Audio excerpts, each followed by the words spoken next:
दोस्तों, तो सबसे पहले वीडियो में स्वागत करते हुए ही आपको नवरात्रि की शारदीय नवरात्र 2021 की आपको बहुत सारी शुभकामनाएं, ढेर सारी बधाइयां आपके लिए। ये शारदीय नवरात्र बहुत मंगलमय हो। नई श्रृंखला में आपको शारदीय नवरात्र अक्टूबर 2021 से संबंधित सभी प्रकार की वीडियो मिल जाएगी। तो आप चैनल को, अगर आपने सब्सक्राइब नहीं किया तो प्लीज़ आप चैनल को सब्सक्राइब कर लीजिए। और आज की जो वीडियो है, आपको टाइटल पढ़ के पता ही चल गया होगा, हम बात करेंगे अखंड ज्योति के बारे में। कब जलाना चाहिए, कैसे जलाना चाहिए और क्या नियम है, उससे संबंधित ये वीडियो मैं अपलोड कर रही हूँ। तो आपको मैं सबसे पहला नियम बता दूं कि जब भी हम अखंड ज्योत जलाते हैं माँ का, और जो मैं नियम बताऊंगी वो 9 नियम होंगे। 9 नियम में 2 नियम जो है वो विशेष हैं, जो मैं वीडियो के लास्ट में बताऊंगी। और जो 7 नियम हैं वो शायद आप उनसे परिचित होंगे, या आप अगर आप करते होंगे तो आपको ध्यान रखना चाहिए, शायद आप जानते भी होंगे। तो सबसे पहला जो नियम होता है, जब भी हम अखंड दीप जलाते हैं तो उसमें हमें इस बात का ध्यान रखना चाहिए कि जो भी हमारे दीपक होता है वो या तो पीतल का होना चाहिए या तो मिट्टी का होना चाहिए। आप बिल्कुल आप मिट्टी के दीपक में भी अखंड ज्योत जला सकते हैं। बहुत से लोग पीतल में जलाते हैं, तो आप पीतल में भी जला सकते हैं। जैसा कि आपको मालूम है, आजकल अमेज़ॉन में मैं लिंक दे दूंगी, ऐसा दिया होता है और दिए के ऊपर ऐसा कांच रखते हैं, कांच के ऊपर आप ढक्कन लगा सकते हैं और वो लोबान वगैरह के लिए भी बहुत अच्छा होता है। तो आप उसको लेके अखंड ज्योति प्रज्वलित कर सकते हैं। लेकिन जैसे मेरी दादी लोग करती थी, क्या होता था, दिया रख के उसको, जो लालटेन होता था, लालटेन का शीशा निकाल के हम लोग उसके ऊपर रख देते थे।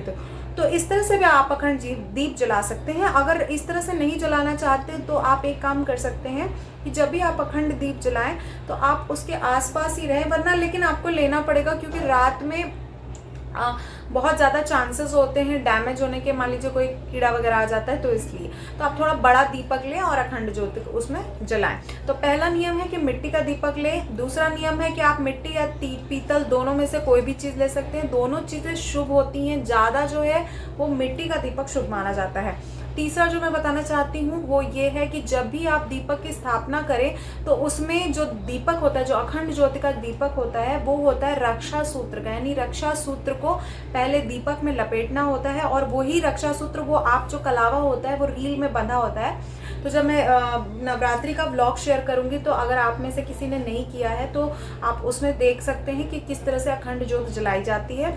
तो उसको रुई वाले में हम लोग लपेट देते हैं और बाकी पीछे छोड़ देते हैं, तो वो दीपक उसमें उस तरह से हम प्रज्वलित करते हैं, तो ताकि वो 9 दिनों तक जलता रहे।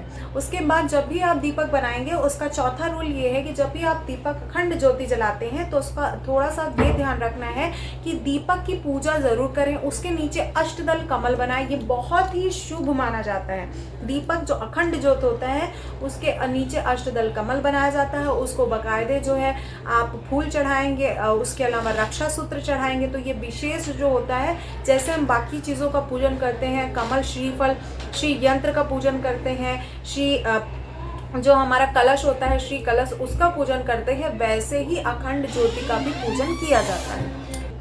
तो इन सभी नियमों के साथ ही आपको ये ध्यान रखना है कि आप अष्टदल कमल के साथ ही जब आप अखंड ज्योति जला रहे हैं 9 दिन के लिए, तो उसमें रक्षा सूत्र का प्रयोग करें।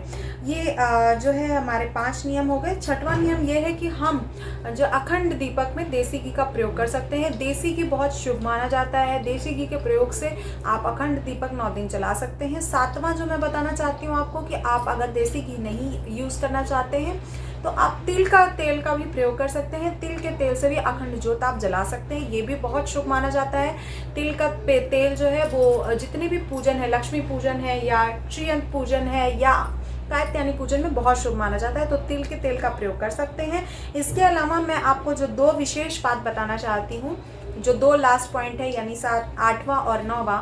तो 8वें पॉइंट में मैं बताना चाहती हूँ, जब भी आप देसी घी का दीपक जलाएंगे माता रानी को, तो वो दाहिनी तरफ जलाएंगे। यानी माता रानी की आप जहाँ मूर्ति रखेंगे उसके दाहिनी तरफ देसी घी का दीपक जलाया जाता है, अष्टदल कमल बनाया जाता है।